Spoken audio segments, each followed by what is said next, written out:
Donc, il y a quelqu'un qui nous pose une très très très bonne question. La question c'est, qu'est-ce qu'un bon prédicateur? C'est quoi un bon prédicateur? C'est une très bonne question. Parce que malheureusement, ou heureusement, là alem, je dirais plus malheureusement, on est à l'heure des réseaux et la plupart des musulmans, ils apprennent leur religion ou ils rentrent dans leur religion via Internet et les réseaux. Et donc, comme sur Internet, il y a tout le monde qui peut parler. Sur Twitter, tout le monde peut parler. Sur YouTube, tout le monde peut parler. Il suffit de créer un compte, de faire des vidéos et on peut parler de religion si on a envie, on peut parler de politique si on a envie. Donc on peut devenir géopoliticien en un clic, on peut devenir imam en un clic, on peut devenir mécanicien en un clic, etc. En fonction du thème sur lequel vous voulez parler. Donc là, déjà, on ne parle pas de prédicateur dans le sens général, c'est-à-dire tous les musulmans sont prédicateurs. C'est-à-dire tous les musulmans doivent appeler à l'islam, soit par le comportement ou par la parole. En tout cas, tout musulman est prédicateur dans le sens où il met en pratique sa religion, il applique l'islam dans sa vie, et bien sûr, il appelle les gens autour de lui à l'islam, que ce soit sa famille, sa mère, ses frères, ses collègues de travail, etc. Entre guillemets, tous les musulmans doivent être des prédicateurs. Mais là, on ne parle pas de ce sujet-là. On parle d'un prédicateur réel, c'est-à-dire celui qui se met en avant. On ne lui a rien demandé, personne ne lui a demandé de nous parler, il se met en avant, soit en étant imam, donc il vient devant les fidèles, il fait la prière du Jumu'ah, du vendredi, il fait des cours à la mosquée entre les prières, ou alors il ouvre une chaîne YouTube, un compte Instagram, un compte Twitter, etc. Un prédicateur, quoi, qui s'avance en tant que prédicateur. C'est de ça qu'on parle. Et donc c'est très important pour le musulman, parce que la plupart des musulmans aujourd'hui, ils apprennent leur religion via les réseaux. C'est très important de savoir qu'est-ce qu'un bon prédicateur. C'est important.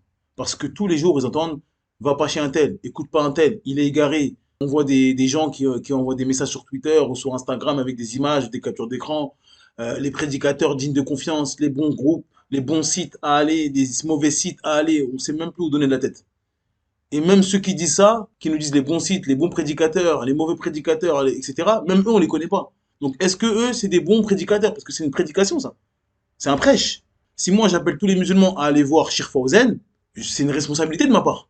Je vous dis, allez voir Sheikh Fawzen, allez voir Sheikh Al-Uthaymin. C'est une dawa que je fais. Donc, je suis un prédicateur. Parce qu'il y a beaucoup de gens, ils aiment bien dire ça. Ah, n'allez pas chez lui. Surtout ceux ceux qui ont la maladie, des tesquiyas et qui comprennent mal ce sujet-là. En disant, oui, t'as pas de tesquiyah, tu peux pas faire dawa. Et toute la journée, ils font dawa.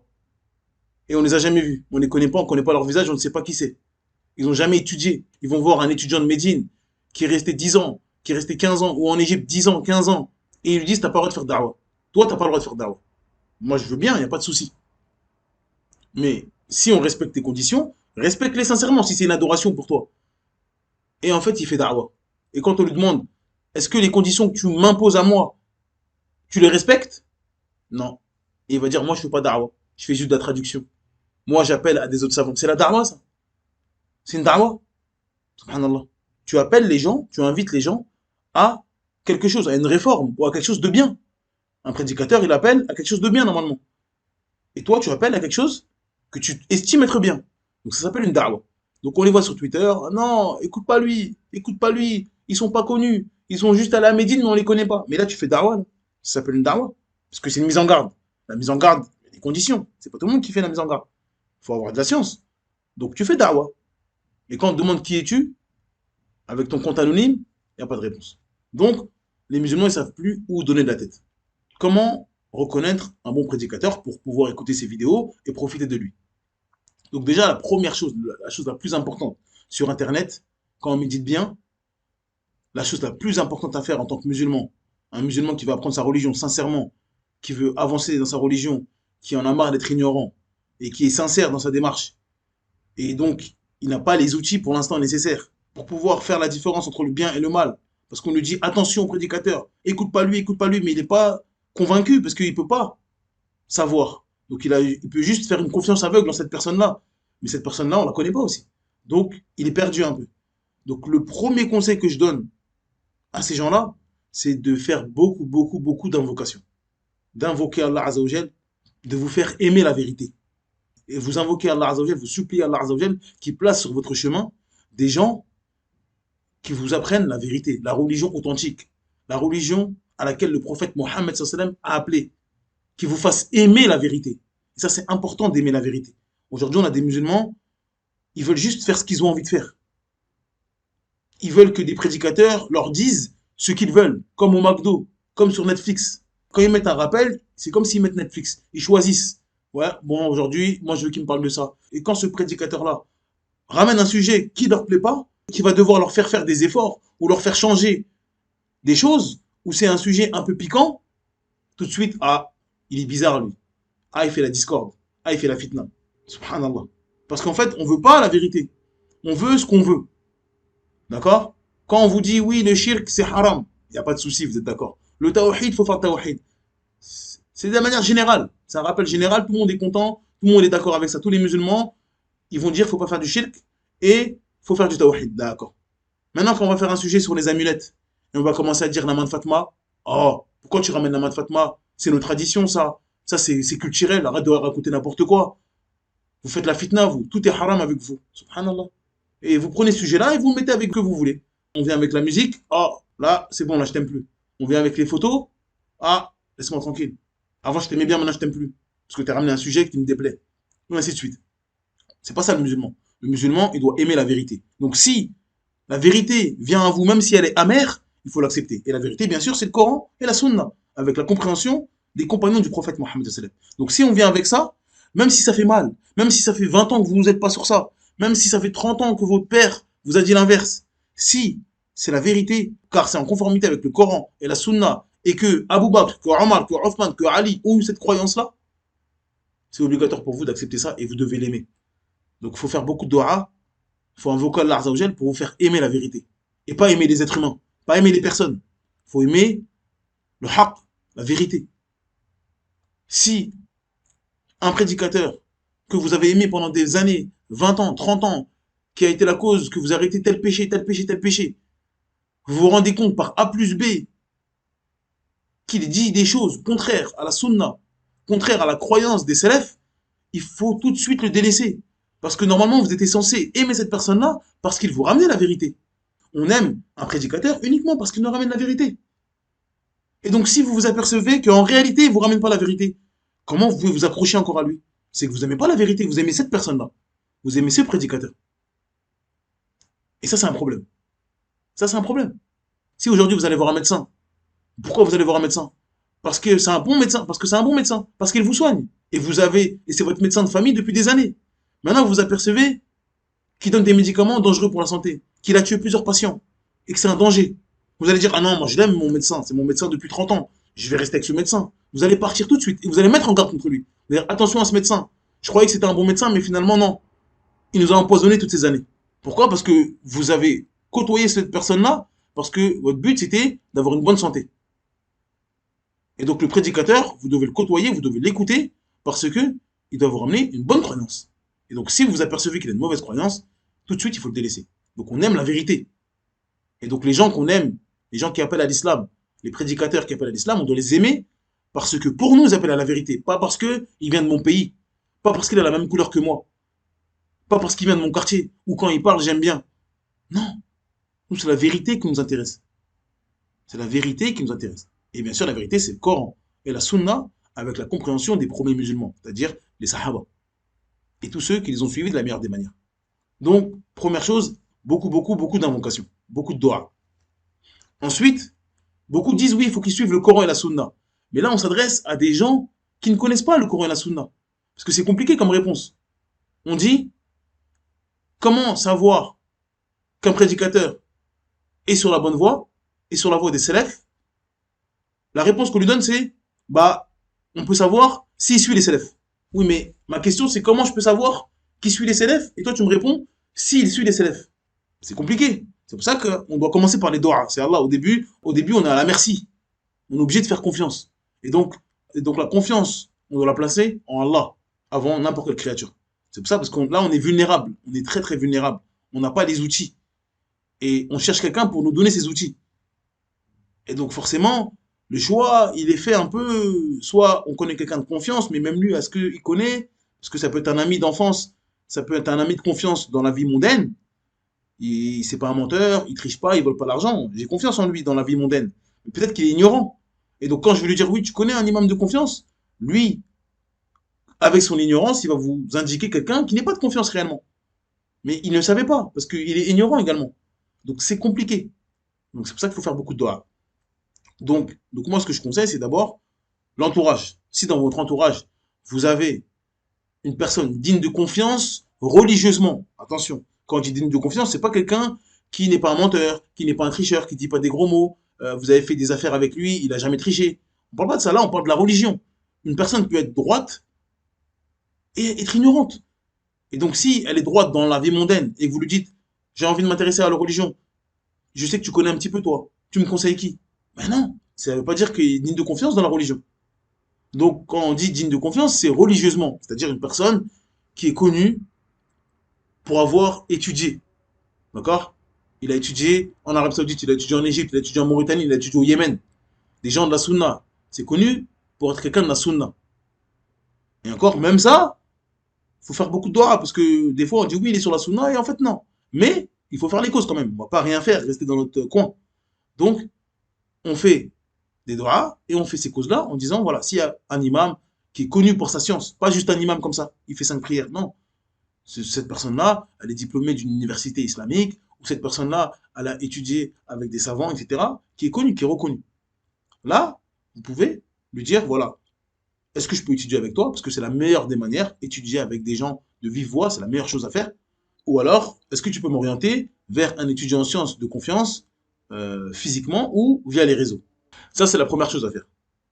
Deuxième chose à faire, si vous habitez dans un endroit où il y a un institut physique digne de confiance, bah, vous y allez. Encore une fois, il faut toujours privilégier le physique. Quand on apprend sa religion, c'est mieux. Internet, c'est bien, on ne dit pas que c'est mal. Des fois, il y a du bien et du mal. Mais physique, c'est ça. Les Sahaba, ils allaient en face du prophète sallam, ils allaient chez lui, ils prenaient la science, pareil pour les tabérines, et ainsi de suite. Donc l'islam, de base, c'est une religion orale. On prend du shirk directement. C'est ça la base. Donc si vous avez un institut de confiance, encore une fois, basé sur la sunna, sur le Coran et la sunna, avec des gens à l'intérieur qui sont dignes de confiance, bah, vous pouvez aller vous inscrire pour apprendre votre religion. Et eux, ils sont considérés comme des prédicateurs, encore une fois. Prédicateurs, c'est pas que sur YouTube.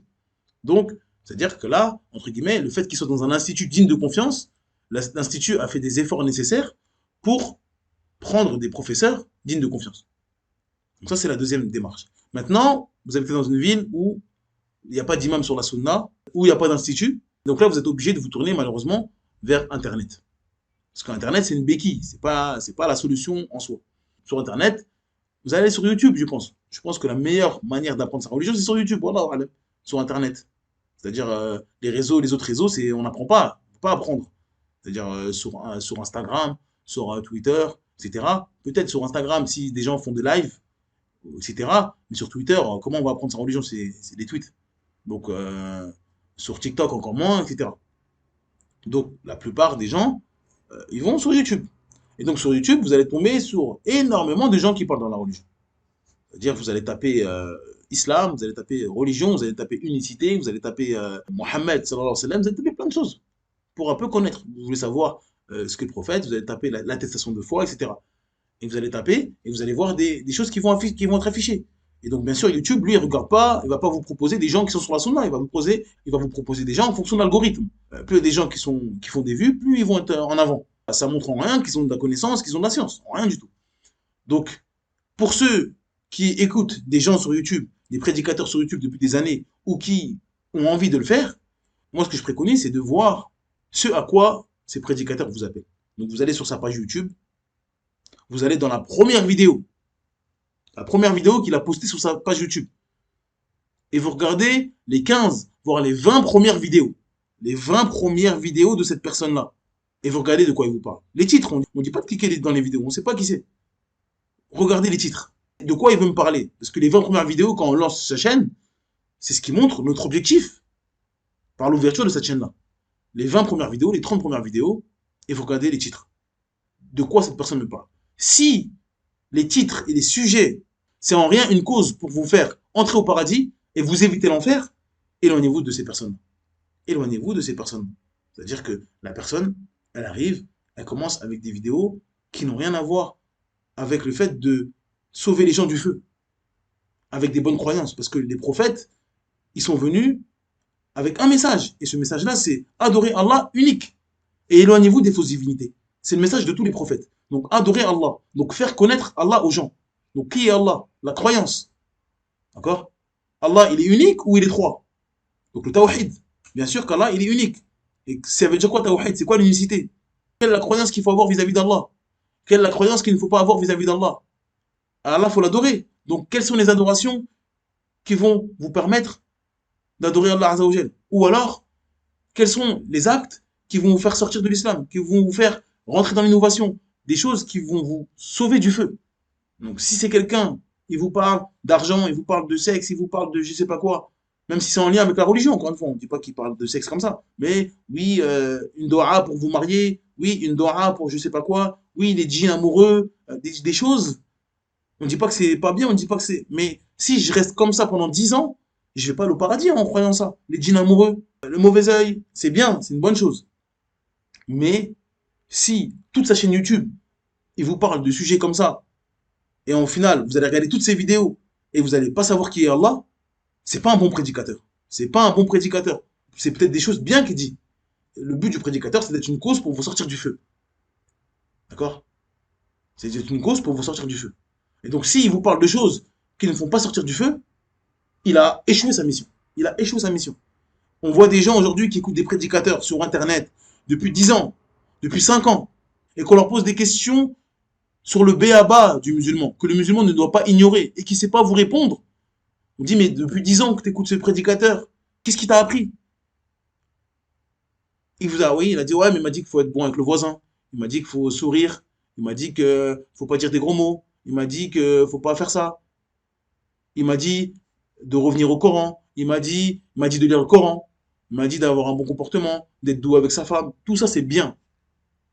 On n'est pas en train de dire que c'est pas bien. Mais je peux être doux avec ma femme, je peux avoir un bon comportement, je peux être bon avec le voisin et avoir une croyance remplie d'associations, de shirk. Il y a des chrétiens qui sont doux, gentils, avenants, qui ne volent pas. Mais pourquoi on lui dit que s'il meurt comme ça, c'est le feu éternel? Parce qu'il n'a pas concrétisé La ilaha illallah, Muhammad Rasulullah. Donc, c'est un mauvais prédicateur. Donc, le curseur le plus important, c'est de savoir qu'est-ce qu'il dit, à quoi il appelle. Est-ce que si j'écoute tous ces cours et que je les mets en pratique, est-ce que ça va être une cause pour que je sois sauvé du feu? C'est bon, j'ai la bonne croyance dans les noms et attributs d'Allah Azzawajal, vis-à-vis du destin, d'accord? Vis-à-vis de la foi, vis-à-vis du prophète Mohammed sallam, vis-à-vis des hadiths. Parce qu'aujourd'hui, on a des sectes, des coranistes, on a des chiites, on a des mu'tazila, on a des asha'ira, on a des qadariya qui mettent des ambiguïtés dans le destin, qui mettent des ambiguïtés dans les noms attributs d'Allah. Ils disent non, il ne faut pas dire qu'Allah il a des mains, il ne faut pas dire qu'Allah il a des yeux. Donc, il y a des ambiguïtés. Il y a des gens qui sont troublés par ça. Et donc, si ce prédicateur-là, il vous parle de la pluie et du beau temps, il va à Médine, il est sur des chameaux, il boit du lait de chamel, c'est super, barakallahu fik. Mais tu es venu en tant que prédicateur, il n'y a personne qui t'a forcé. D'accord? C'est comme si quelqu'un il vient en tant que médecin. Il met une pancarte, il dit je suis médecin. Personne ne t'a forcé. Donc à partir du moment où tu viens et tu dis je suis médecin, on va te juger en tant que médecin. Si tu es un mauvais médecin, on va dire que tu es un mauvais médecin. Donc si tu viens en tant que prédicateur, on va regarder. Les prédicateurs, c'est les héritiers des prophètes. Et donc, les prophètes, ils sont venus avec quoi? Avec adorer Allah seul et éloignez-vous des fausses divinités. Ils sont venus avec le bon comportement. Tout d'abord, le bon comportement vis-à-vis d'Allah. Il y en a, ils commencent avec le bon comportement vis-à-vis des créatures. Mais avant, il faut avoir un bon comportement vis-à-vis d'Allah Azzawajal. Et donc, ça passe par une bonne croyance. Et c'est ça le premier. Et donc, ça commence par là. Et donc, quand on regarde les 10, 20, 30, 40 premières vidéos, et on ne sait toujours pas qui est Allah, comment se comporter bien envers Allah Azzawajal, qu'est-ce qui annule mon tawhid, qu'est-ce qui diminue mon tawhid, il y a un problème. Il y a un très gros problème. Et donc ça, il faut délaisser ces gens. Il faut délaisser ces gens-là. Wallahu a'lam. C'est comme ça qu'on connaît un bon prédicateur. Bien sûr, ça, c'est pour vraiment celui qui n'a aucune base. Aucune base. Maintenant, si vous avez des petites notions dans la croyance, dans la aqidah, sur les bases de la croyance des gens de la sunna, et que vous voyez un prédicateur, et vous ne savez pas trop où vous positionner, vous dites, peut-être il est bizarre, peut-être il n'est pas bizarre, je ne sais pas, bah, le mieux, c'est d'aller le questionner.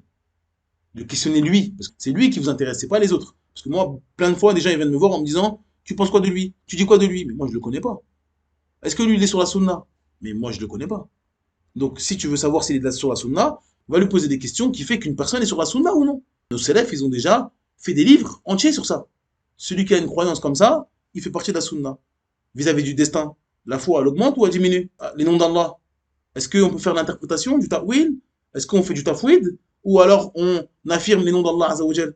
Donc la croyance des gens de la sunna, elle est connue. Donc si vous voulez savoir si c'est quelqu'un de la sunna, vous lui posez la question. Plutôt que de demander à droite, à gauche, si la personne est vivante, si elle a des réseaux, je pense que généralement on peut la contacter. Wallah.